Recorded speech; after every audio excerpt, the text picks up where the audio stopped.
Kajian kita mengenai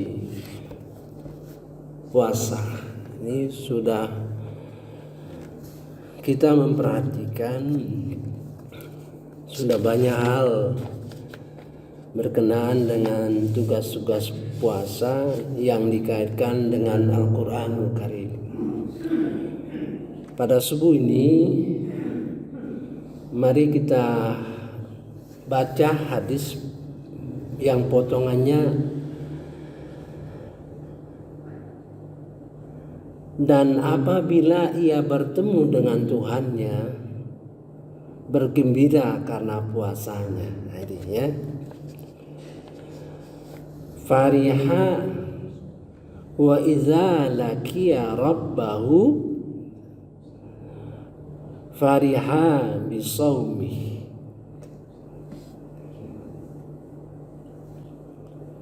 Dan apabila ia bertemu dengan Tuhannya, wa idza laqiya rabbah, apabila berjumpa dengan Allah, fariha bisawmih. Ini luar biasa ini, ya. Pembahasan mengenai pertemuan dengan Allah Subhanahu wa taala di dalam Al-Qur'an itu adalah persoalan yang besar, gitu ya. Jadi apabila kita berpuasa, kita akan bergembira nanti ketika bertemu dengan Allah Subhanahu wa taala karena puasanya. Kayak gitu ya. Berarti terkandung makna bahwa puasa itu bisa menyempurnakan pertemuan dengan Allah Subhanahu wa taala. Mari kita lihat ayat berkenaan pertemuan dengan Allah Subhanahu wa taala. Dalam surah Yunus ayat nomor 7. A'udzubillahi minasyaitonirrajim. Bismillahirrahmanirrahim. Sungguh orang-orang yang tidak mengharapkan untuk bertemu dengan Allah, bertemu dengan aku. Di sini yang tadi diko Arab, ketemu dengan Tuhan. Nah, di sini liko ana, berjumpa dengan aku. Nah, itu ya. Sungguh orang-orang yang tidak mengharapkan berjumpa dengan aku, kami, gitu ya. Dan merasa puas dengan kehidupan dunia serta merasa tentram dengan kehidupan itu, dan orang-orang yang melalaikan ayat-ayat kami. Ada 4 jadi. Tidak berharap ketemu dengan Allah, ridho dalam kehidupan dunia, senang ya, dan dia merasa tentram di dunia ini dan mengabaikan ayat-ayat kami, gitu ya. Tempat mereka itu di neraka karena apa yang telah mereka lakukan. Nah, kemudian ayat 9, sesungguhnya orang-orang yang beriman dan mengerjakan kebaikan niscaya diberi petunjuk oleh Tuhan karena keimanannya. Mereka di dalam surga yang penuh kenikmatan, sungai-sungai yang mengalir di dalamnya. Jadi ini luar biasa ini ayat ini ya. Jadi persyaratan orang yang masuk surga itu kebalikannya. Jadi kalau membaca Al-Quran itu selalu bergandengan yang positif dengan negatif ya. Kalau keadaannya menjelaskan yang positif, banyak rincian mengenai yang positif, maka dengan mudah kita mengerti ayat-ayat yang negatif karena sudah dijelaskan di dalam ayat yang positif. Nah, sekarang ayat yang negatif. yang menggambarkan orang yang masuk neraka. Gitu.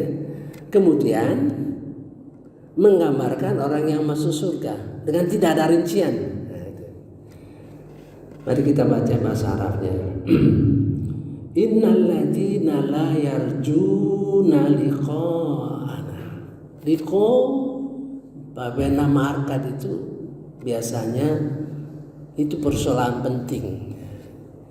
Tadinya saya biasa saja kalau membaca ghairil maghdubi alaihim waladdallin.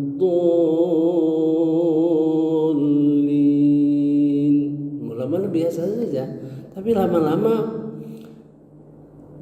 bacaan itu banyak ketemu, ya, dalam banyak hal.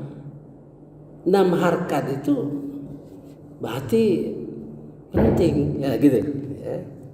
Innal ladzina la yarjuna liqa'ana. Sesungguhnya orang yang tidak mengharapkan perjumpaan dengan kami. Nah, kami biasanya Allah tuh menyebut dirinya tuh kami menunjukkan kebesaran, ya. Artinya menunjukkan kebesaran. Waradu bil hayatid dunya, ridho dengan kehidupan kita di dunia ini. Ya, itu. Terasa enggak bapak-bapak dalam kehidupan dunia kita anggap sepi saja, kecil saja. Ya kadang ya, kita kecil anggap saja. Tapi dia nganggap ridho, senang dia, ya. Waradu bil hayatid dunya. Waradu, mereka ridho, senang. Kemudian ketiga, wa ta'ma'annu biha. Jadi dirinya tenang. Kita kalau berzikir kan bisa menenteramkan diri kita, ya. Dalam surah Ar-Ra'd, ya, ayat 13 ayat 28 gitu, ya.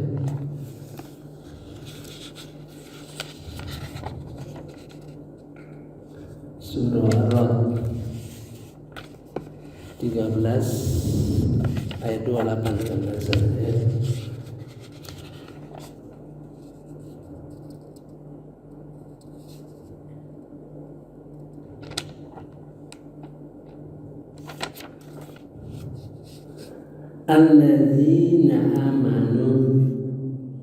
Alladzina amanu wa tatma'innu qulubuhum bidzikrillah. Kita merasa tentram kalau kita mengingat Allah, kalau kita berzikir. Nah, di dalam surah Yunus ini dia tentram terhadap dunia ini, gitu ya. Keempat, walladzina hum an ayatina ghafilun. Terhadap ayat-ayat Quran ini dianggap enteng saja, diabaikan. Jadi 4. Nah, menggambarkan pertama pertemuan dengan Allah Subhanahu wa taala itu sangat penting. Mari kita lihat surah Kahfi. Surah Kahfi ayat terakhir. A'udzubillahi minasyaitonirrajim. Bismillahirrahmanirrahim. Katakanlah Muhammad, sesungguhnya aku ini hanya seorang manusia seperti kamu yang telah menerima wahyu bahwa sesungguhnya Tuhan kamu adalah Tuhan yang Maha Esa. Maka siapa yang mengharapkan pertemuan dengan Tuhannya, maka hendaklah ia mengerjakan kebajikan dan janganlah ia mempersekutukan dengan sesuatu pun dalam beribadah kepada Tuhannya.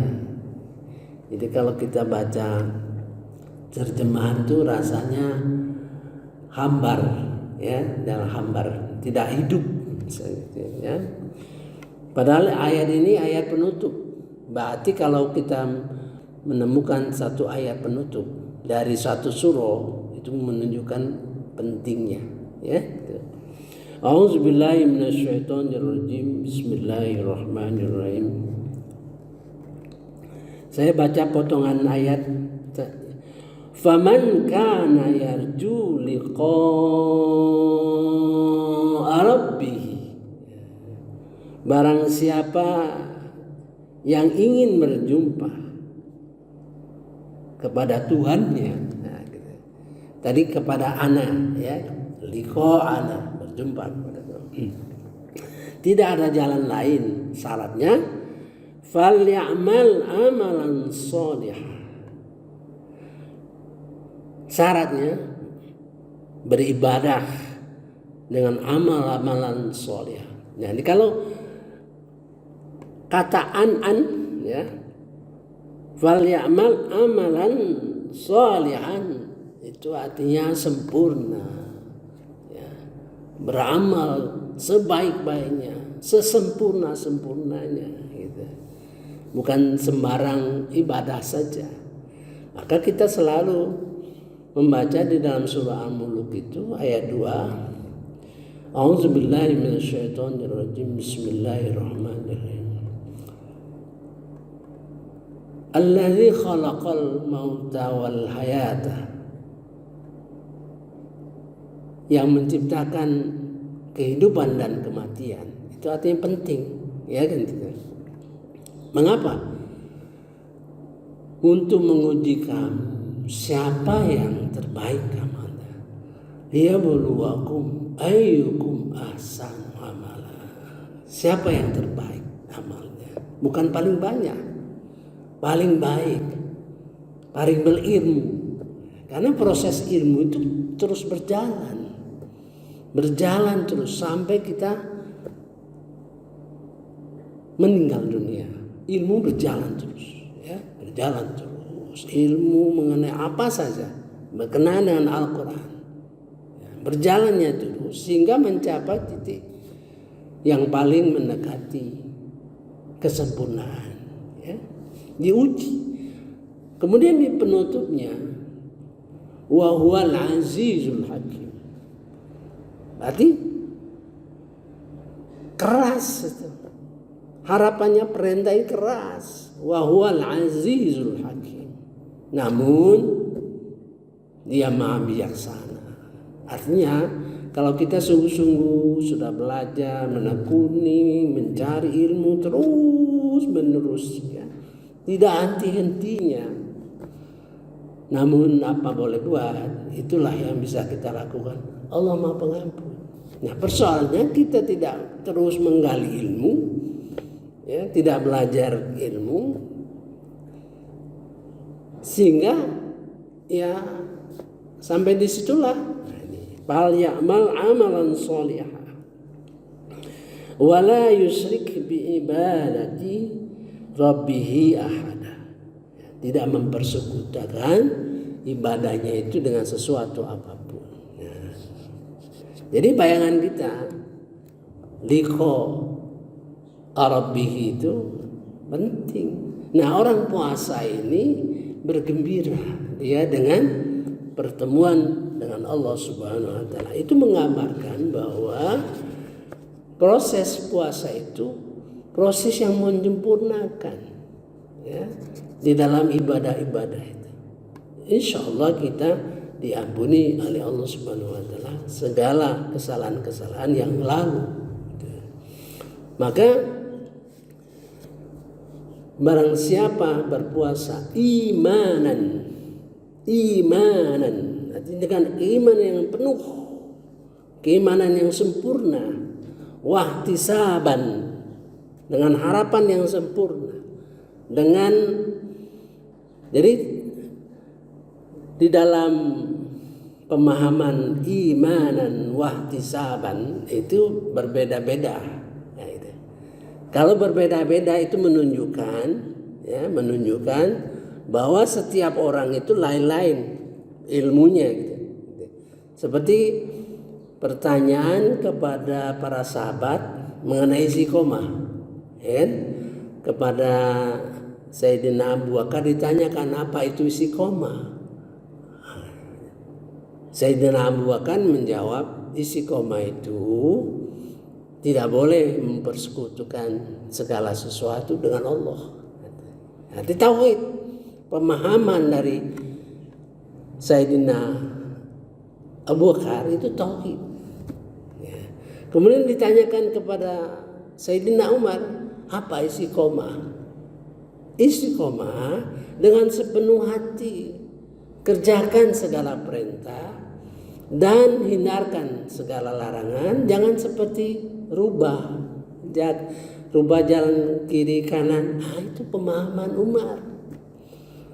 Kalau ditanya Sayyidina Ali, karena Sayyidina Ali itu orang dari kecil yang tidak pernah dia langsung masuk Islam dari kecil. Jadi dia bilang kerjakanlah segala kewajiban, ya. Jadi tidak punya pengalaman dia terhadap melaksanakan sesuatu dosa, gitu. Jadi jawabannya seperti itu. Kalau ditanya Sayyidina Utsman ditanya ikhlas, gitu. Nah, dari persoalan perbedaan pendapat seperti ini menunjukkan derajat para sahabat itu berbeda-beda. Nah, setelah kita baca Al-Quran, ternyata istiqomah itu ada 6 komponen yang menjawab semuanya itu benar. Nah, gitu ya. Kalau ini imanan wahtisaban, ada yang menjelaskan wahtisaban itu betul-betul mengharap, gitu. Ada yang betul-betul mengharap. Ada yang wahtisaban hisab, ya. Hisab artinya kita bermuhasabah dalam bulan puasa itu, beristighfarlah dengan muhasabah, gitu, ya. Ada yang menjawab itu dengan ikhlas, sungguh-sungguh. Itu menunjukkan bahwa perbedaan itu menunjukkan perbedaan kemampuan mendalami itu. Nah, gitu. Kemudian imanan. Mengapa imanan paling sempurna? Nah, kalau kita lihat Al-Quran, ada proses. Ada yang beriman, yu'minu, gitu kan? Yu'minu. Ada yang imanan. Jadi berjenjang-jenjang. Ya. Nah, untuk mencapai, makanya berpuasa itu semampu kita, sekuat tenaga kita untuk betul-betul melaksanakan ibadah sehingga ibadah itu diterima oleh Allah SWT. Nah, karena ini prosesnya panjang. Kita berpuasa itu kan kadang-kadang seperti saya ini berumur 68. Paling tidak sudah 50 tahun, 60 tahun berjalan terus, ya. Nah, jadi perjalanan itu menggambarkan proses yang panjang. Nah, sekarang kita mencoba memahami seluruh hadis-hadis Rasulullah SAW itu berkenaan dengan puasa. Kemudian komponen yang disampaikan itu kita hubungkan dengan Al-Quran. Seperti subuh ini kita melihat bahwa liko itu sangat penting. Di mana orang berpuasa nanti gembira dia ketemu dengan Allah. Artinya dia merasa amalnya itu persyaratan berjumpa dengan Allah itu falyamal amalan sholih, ya. Hendaklah dengan amal yang sempurna. Nah, gitu. Jadi orang yang berpuasa itu insya Allah mudah-mudahan dia sungguh-sungguh beramal dengan baik sehingga dia merasa gembira, merasa optimis berjumpa dengan Allah Subhanahu wa taala. Padahal orang yang berjumpa dengan Allah itu hatinya itu was-was. Nanti kita sampaikan beberapa ayat yang berkenaan dengan kekhawatiran kita terhadap perjumpaan dengan Allah Subhanahu wa taala. Saya kira cukup dulu subuh ini. Saya kira subhanakallahumma wa bihamdika asyhadu an la ilaha illa anta astaghfiruka wa atubu ilaik. Wallahu alam. Wassalamualaikum warahmatullahi wabarakatuh.